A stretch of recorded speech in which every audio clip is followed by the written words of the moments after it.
अभिनेता दिनो मोरियाच्या घरी ईडीकडून तब्बल 13 तास छापेमारी करण्यात आली।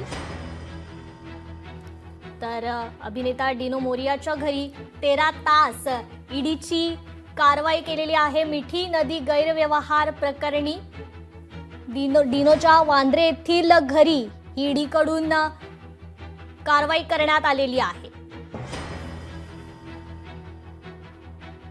ईडीने वांद्रे येथील दिनो मोरियाच्या घरी ही धाड टाकली होती। या प्रकरणी तब्बल 13 तास अभिनेता दिनो मोरियाच्या घरी छापेमारी करण्यात आलेली आहे। ईडीकडून मिठी नदी गैरव्यवहार प्रकरणी ही कारवाई करण्यात आली होती। 13 तास या ठिकाणी अभिनेता दिनो मोरियाच्या घरी ही ईडीची कारवाई करण्यात आली।